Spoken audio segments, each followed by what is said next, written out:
नमस्कार, आदाब, सत श्री अकाल, जय भीम, जोहार। मेरा नाम है नवीन कुमार।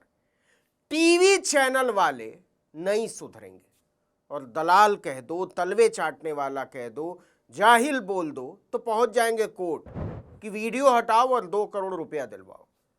एक पोस्टर देखिए एक चैनल का, ताजा खबर, उज्ज्वला लाभार्थियों को बड़ी राहत, हर साल पहले 4 रिफिल पर मिलेगी 300 रुपए की सब्सिडी। ऐसे ही लोगों के लिए हिंदी शब्दकोश में भांड शब्द का आविष्कार किया गया होगा, और ये तो गुलाटियां मारने वाले भांड हैं। 1 मई 2016 को जब उज्ज्वला योजना शुरू हुई थी तो सब्सिडाइज्ड सिलेंडर की कोई सीमा नहीं थी, लेकिन उज्ज्वला लाभार्थियों के लिए पहली बार एक सीमा तय कर दी गई। 12 सिलेंडर तक 200 रुपए प्रति सिलेंडर सब्सिडी। अक्टूबर 2023 में इसे बढ़ाकर 300 रुपए प्रति सिलेंडर कर दिया गया, 12 सिलेंडर तक, मतलब साल में 3600 रुपए की सब्सिडी सिलेंडर पर। वित्तीय वर्ष 2025-26 में इसको घटाकर 9 सिलेंडर तक कर दिया गया और जून 2026 में 9 से घटाकर 4 सिलेंडर, मतलब 3 साल के भीतर गरीबों को मिलने वाली 3600 रुपए की सब्सिडी घटाकर सीधे 1200 रुपए कर दी गई। 2400 रुपए गरीबों से छीन लिए गए और कौड़ी चैनल के पत्रकारों को लगता है कि यह जनता को राहत है। 12 सिलेंडर से 4 सिलेंडर करके नरेंद्र महान ने जनता को राहत पहुंचाई। इस देश में बहुत सारे लोग जानना चाहते हैं कि कौड़ी पत्रकारिता वाले कौन सा माल लेते हैं और शाम ढलने के बाद लेते हैं या दिन दहाड़े ले लेते हैं, जो सीधे सीधे 1 साल में गरीब लोगों को 2400 रुपया काट लेने को राहत बताते हैं। जरा सोचिए और बताइए कि आज तक वालों का इकोनॉमिक्स खटारा है या सोशियोलॉजी, या फिर यह साइको का केस है, बोले तो मानसिकता। कहीं आज तक वाले 2 करोड़ का चिट्ठा ना भेज दें। चलो भाई, आज तक वालों ट्यूशन पढ़ो। क्या दिन आए हैं। वैसे भी जब सुधीर चौधरी आज तक वालों को पत्रकारिता पढ़ा सकता है तिहाड़ से लौटकर, तो हम लोग तो पढ़ा ही सकते हैं। तो चलो कौड़ी पत्रकारिता पर इतराने वालों, ध्यान लगाकर देखो। मैं तो मनमोहन सिंह के जाने के बाद वाला आंकड़ा भी नहीं ले रहा हूं। 414 रुपया था दिल्ली में सिलेंडर का दाम। मैं तो 2016 की बात कर रहा हूं, जब हर आदमी को मिलने वाली रसोई गैस सब्सिडी छीनने के लिए सिर्फ गरीबों के लिए उज्ज्वला योजना लॉन्च की गई। तब तक मोदी महान 2 साल के भीतर 170 रुपया बढ़ा चुके थे सिलेंडर की कीमत। 2016 में 584 रुपए हो चुकी थी सिलेंडर की कीमत।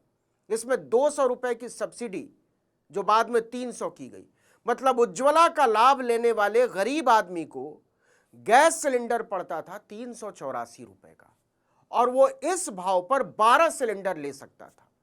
आज वही सिलेंडर 942 रुपए का है और 300 रुपए सब्सिडी, मतलब 642 रुपए का।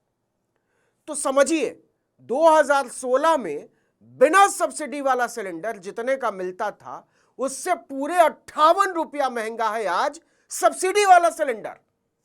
चैनल वाले कह रहे हैं ये राहत है, लेकिन और सुनिए, उज्ज्वला जब शुरू हुआ तो 12 सिलेंडर तक सब्सिडी मिलती थी, हमने बताया आपको।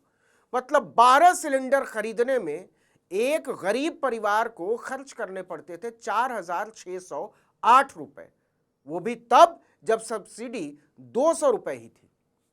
आज वही 12 सिलेंडर खरीदने में खर्च करने पड़ेंगे, चलिए हिसाब जोड़ते हैं, 942 रुपए का सिलेंडर हो गया, 300 रुपए सब्सिडी, यानी 642 रुपए का एक सिलेंडर। 4 सिलेंडर तक सब्सिडी, मतलब 2568 रुपए में 4 सिलेंडर। फिर 8 सिलेंडर बिना सब्सिडी वाला लेना पड़ेगा, मतलब 7536 रुपए। दोनों को जोड़ दीजिए तो उसी गरीब आदमी को आज 12 सिलेंडर खरीदने में खर्च करने पड़ेंगे 10,104 रुपए, मतलब 4600 रुपए का सिलेंडर मोदी जी ने पहुंचा दिया 10,000 के पार।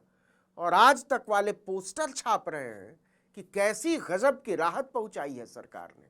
शर्म नहीं आती है। लेकिन मोदी सरकार की होशियारी ऐसे समझ में उतनी नहीं आएगी। देखिए कि खुद प्रेस इंफॉर्मेशन ब्यूरो सरकार का है, उसने 8 अगस्त 2025 को एक प्रेस रिलीज जारी किया कि उज्ज्वला योजना के लाभार्थियों की संख्या 10 करोड़ 33 लाख है। और इस प्रेस रिलीज की पहली ही लाइन है, नरेंद्र मोदी ने कहा है 12 सब्सिडाइज्ड सिलेंडर को कम करके 9 करोड़, मतलब सीधे सीधे 900 रुपए वही काट लिया गरीबों का। लेकिन हम दूसरी बात करना चाहते हैं, हम ये कहना चाहते हैं कि सरकार के पास पैसा नहीं है, क्योंकि पिछले साल ही 8 अगस्त को कैबिनेट ने 12,000 करोड़ की सब्सिडी का अप्रूवल दिया। फिर 8 महीने के भीतर ऐसा कौन सा पहाड़ टूट पड़ा कि सरकार को सब्सिडी काटकर 9 सिलेंडर से 6 सिलेंडर करना पड़ा और 6 सिलेंडर से 4। अगर 6 से घटाकर 4 भी माने तो एक गरीब से 600 रुपए छीन लिया सरकार। अब सवाल है कि जब 12,000 करोड़ रुपए की सब्सिडी पहले तय हो गई थी तो उसे अचानक से कम करने का मतलब क्या है, सिवाय इसके कि सरकार के पास पैसा नहीं है। एक खतरनाक समय में खड़े हैं। सरकार खुद कह रही है कि 10 करोड़ से ज्यादा उज्ज्वला धारक है। सरकार खुद कह रही है कि ये सारे के सारे बेहद गरीब लोग हैं और बिना सरकारी मदद के स्वच्छ ईंधन का इस्तेमाल नहीं कर सकते। सरकार खुद कह रही है कि हम पहले इन्हें मदद करते थे और अब सरकार खुद कह रही है कि अब हम उन्हें उस तरह से मदद पहुंचाने की स्थिति में नहीं है, हमारी हालत खराब है। और चैनल वाले कह रहे हैं कि सरकार गरीब लोगों पर राहतों और रहमतों की बारिश कर रही है। मोदी जी कितने रहम दिल हैं, उनकी बलाएं लीजिए। अब जरा मोदी काल में ढहती अर्थव्यवस्था और उस अर्थव्यवस्था में बेचारा बना दिए गए आम आदमी की स्थिति को समझने की कोशिश कीजिए। केवल गरीब नहीं, मध्य वर्ग भी। इस देश के सबसे गरीब आदमी के लिए निर्धारित सब्सिडी वाले सिलेंडरों की संख्या 3 साल के भीतर घटाकर सीधे 1/3 कर देना कोई मामूली प्रशासनिक सुधार नहीं है साहब। यह गिरती अर्थव्यवस्था की चीख है, जिसे मोदी खुद मुफ्त की रेवड़ी कहा करते थे। उसके दम पर चुनाव तो जीतते चले गए, लेकिन सरकारी खजाना खाली होता चला गया।